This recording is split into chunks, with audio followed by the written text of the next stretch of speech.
time since the pandemic, the Utah State Board of Education has released a report card. The report shows right now the whole nation's scores dropped. Utah's scores dropped. on KSL Plus. That's not good news, but it's not unexpected. Months into the new school year, Are we back to where we were before the pandemic? No, we are not.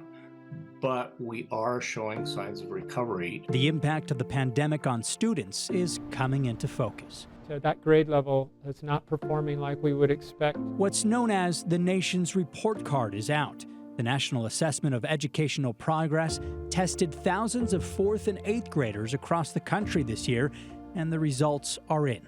The Associated Press painted a grim picture. They reported that the pandemic caused historic learning setbacks for students across the country, erasing decades of academic progress and widening racial disparities. Math scores saw the largest drop ever, and reading scores weren't far behind. Utah was not spared. We knew it wasn't going to be great news. No improvement, but it also shows Utah is the only state where 8th grade math scores did not go down. The good part about this for Utah is not having students fall as far as they did nationally. In reading, Utah tied with Massachusetts for the highest scores for 4th and 8th graders. Particularly our 8th graders who statistically did not decline in either reading or maths. Still, state educators acknowledged they have more work to do.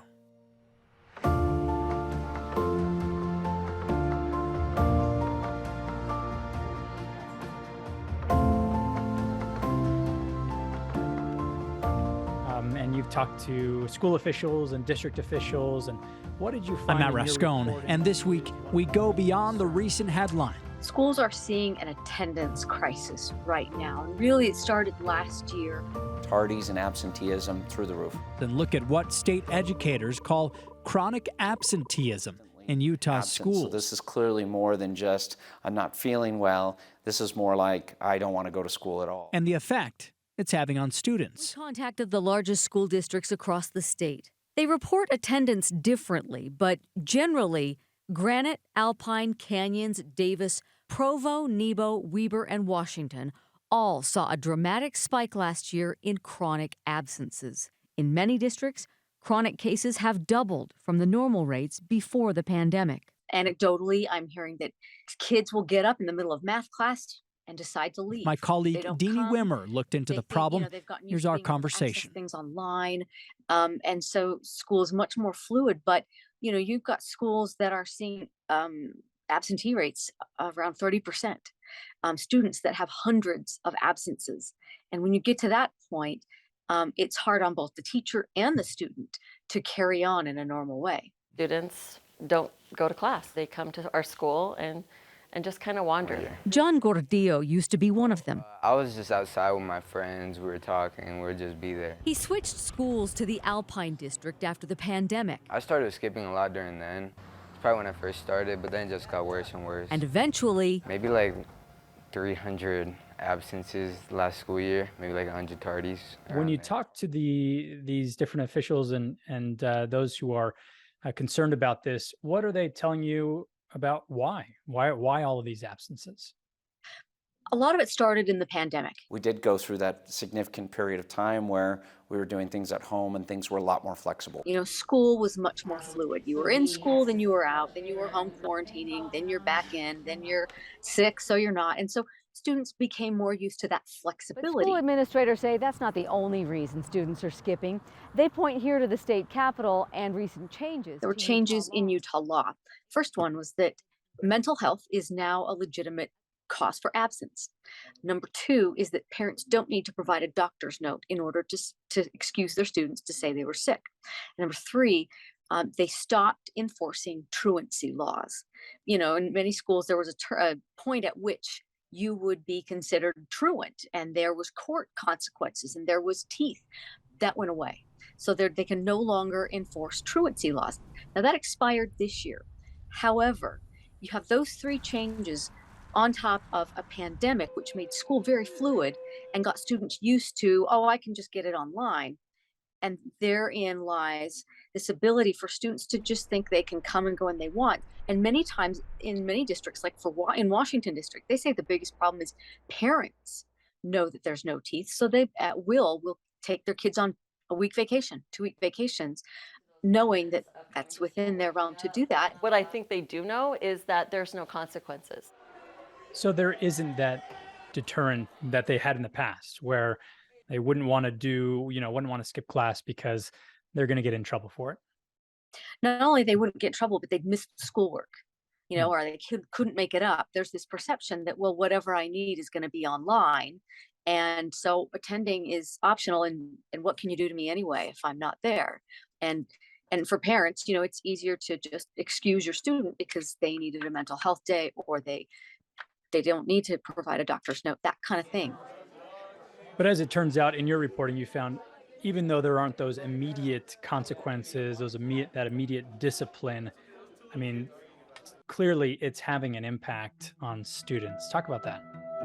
Clearly having an impact. Yes, school does matter, it turns out, because districts are seeing a huge spike also, not only in attendance or absenteeism, but in F grades.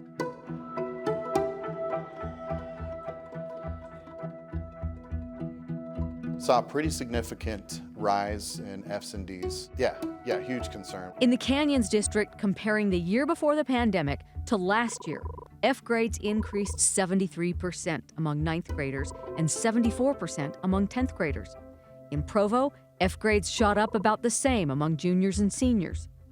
Most of our other districts also saw dramatically more Fs. Washington District says they look at test scores, not letter grades. And where this has only had a chance to take place for really a year and some odd months, obviously the long-term thought is, or concern is, graduation rates, and will it impact students who are getting so far behind that you can't make up the work in order to graduate.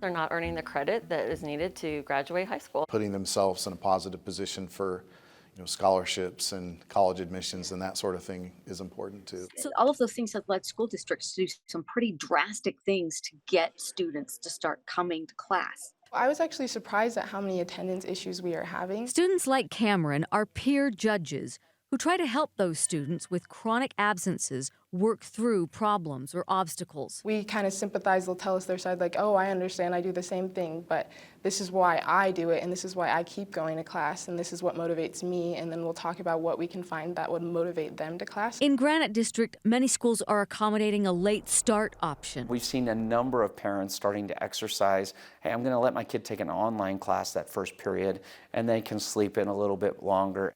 In some cases, they're encouraging kids to just do late start. They're letting them take a first period, an online period, and come in at 8:30 if that will help them get to class. In the Alpine district, and that's one district where they haven't seen as many Fs. They've seen absences, but they haven't seen as many Fs. They're trying something interesting where they assign a ninth grader through their entire high school career one homeroom teacher. So for that 4 years, they build a relationship with that teacher, and that teacher knows them and knows what they need. And they believe that relationship with an adult in the building is what is helping their students get to class and get the material they need. We feel like if there's a relationship with a trusted adult, an adult that they care about, that they'll come to school and that they'll want to be here. Is there anything else that you found that schools or districts are concerned about or are doing to try to prevent a repeat of last year? All of them are offering really robust summer school programs. And the student that we talked to who had 300 absences last year did plan that he was to go through and do summer school really, really intensely to try to make up some of those credits. But that's a real effort they're making. I'm on a pretty straight road right now. I'm gonna get good grades this year. Hey, I love it. I read nationwide, just trying to see if this is something other schools, and indeed nationwide they're seeing this. Some schools are even getting to the point where they give gift cards, and they hold, like, their teachers will pull the stunts of, I'm going to eat a chocolate covered cricket if you come to school to see it. Oh, wow. They hold assemblies to try to lure kids to school, and it's really something that schools all across the country are seeing a problem with. Yeah, you're describing some desperate measures, it sounds like. Huh. Yeah. I should mention in a Canyons district, they have what's called peer court, where if you are starting to miss class, they're going to refer you to peer court. And it's a group of your peers, your students, who is not punitive as much as they try to say, okay, we understand that sometimes it's hard to get to school, but they try to remove the obstacles and decide what this kid needs to help him get to school and what will motivate them to get to school, and then try to get them on a plan. And they will check in monthly or every 2 months to see how it's going. And, they set certain standards so that the peer court will then decide if there are consequences or if they can just get them back on track. So things like that. You may have mentioned this before, but is this focused on, or are they seeing this impact mainly in high school, or is this sort of across the board? In Utah, it seems to be the biggest is in high school, but in some districts that I read in nationwide, it's even junior high, 5th, 6th, 7th, 8th grade.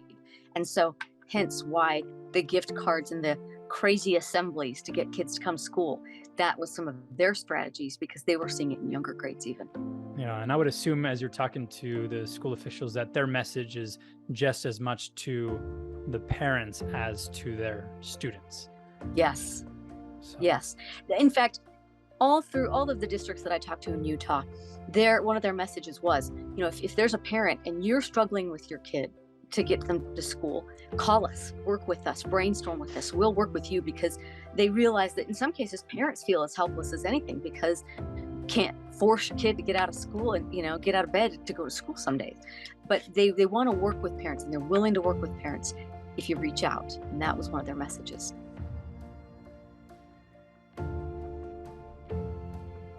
One of the things that I found interesting was not only absenteeism and absent students, but there is a problem of absent students, meaning students that had disappeared after the pandemic and never returned and never requested a transfer of their records from one school to another.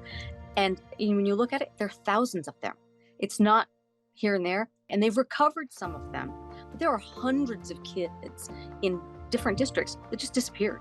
And some of them went back to their home countries. Some got jobs because they could make a lot of money, and they needed help support their families. There are a whole bunch of reasons. But schools are really worried about actually finding, where did these kids go? They didn't come back to school. That does it for us this week on KSL Plus. I'm Matt Rascone. We'll see you again next week. And remember, get out and vote.